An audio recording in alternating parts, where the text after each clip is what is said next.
What is going on YouTube? In today's video we're going to talk about the C6 Corvette, and in my opinion this is the best car, even still with this crazy market right now, that you can buy for the money if you want a performance vehicle. So let me get into why I feel like this car is the best value for the money. So number one, the C6 Corvettes only weigh anywhere between 3,100 to 3,400 pounds, and I'll get into that in a second, but that's going to be important. So the second thing, and another important thing, is that the smallest engine they came with from 05 to 2013 was a 6-liter, and the 6-liter ran from 05 to 07, and then from 08 to 2013 they ran the 6.2 liter. So the 6-liter was the LS2, 6.2 liter was the LS3, and the 6-liter made 400 horsepower and the 6.2 liter made 430 horsepower. So that's that. They came in automatic and manual, both decent options depending on what you want, but that's the second thing. Number three, you can still get the LS2 Vets for around 20 grand used. So you can find those 20 to 30 grand for a LS2 or LS3 Vet, depending on what year and mileage and all of that kind of stuff you're going for. And they're going to be better than a lot of pretty much any car you can get for that price range. So they made 4 different models of the C6 Corvette. So you had the C6, the base C6, and you had the C6 Grand Sport, which they changed a few things, added they put the wider over fenders on there and the wider quarters on the back, bigger wheels, tires, put the heads-up display in there. They added a lot of different things. And then after that, they came along with the Z06, and the Z06 came with the LS7.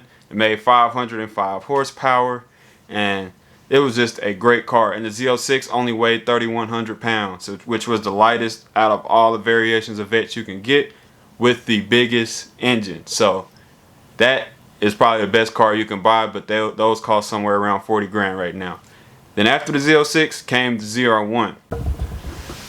So the ZR1 was an LS9 that made 590 horsepower. It was an absolute monster at the time, and there weren't many cars, American-made cars, competing with the C6 ZR1 at the time that it was released. Probably one of the best, most iconic cars, that and the Z06. So ZR1 is definitely a great car, but it also costs substantially more than the Z06, and I would argue it's not worth the price difference. So you can get a Z06 for around 40 grand maybe, but ZR1s, you're lucky to find those under about 55 to 60,000, and that's on the low end. They probably go above that right now in this market. So those are the different variations. So they changed, you know, obviously the higher you go up, the more that change. So what is it that you need to know about each of the different Vets? So the base and the Grand Sport Corvette, those are the ones that came with the target top, which is the removable roof that you see. I'll throw a picture somewhere on the screen, but that gave you that option with those two. And the Z06 was a fixed roof. That's always been that way on the Vets, but I mean, you lose a fixed roof, but you get the LS7, so it's a kind of a trade-off. And the ZR1, I believe, was a fixed roof as well. So that's that.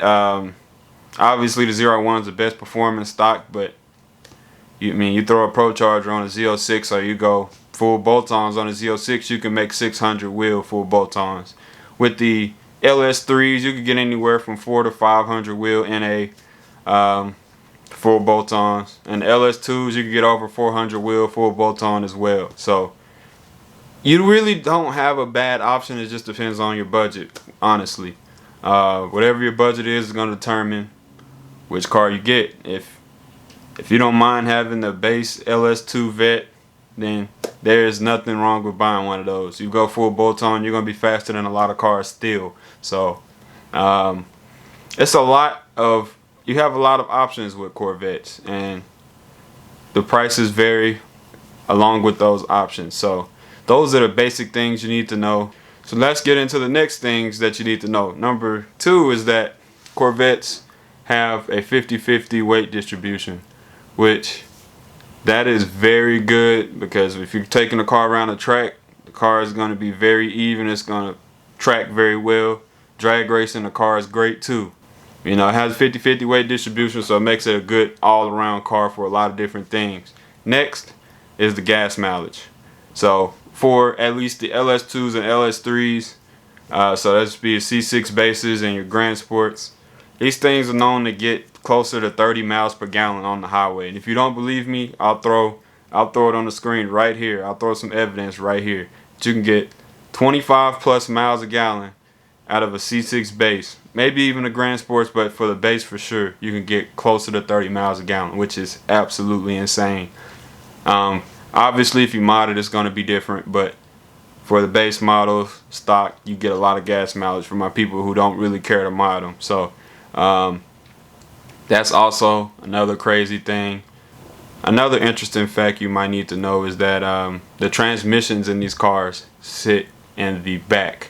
So with Corvettes, the transmission sits in the back and then it spins the back wheels. So it's a little bit different. It has the transmission sits in the back. There's a torque tube that runs all the way up to the front, and that connects to your engine. So it's just another part of owning a Vette. So that's really it. So those are your different variations. That's all the information you want to know. So if you want to buy one, you know, do your research, do more research, and make the best decision for yourself. So hope y'all enjoyed this video. If you did, go ahead and leave a like, subscribe if you're new, and y'all stay tuned for more daily uploads.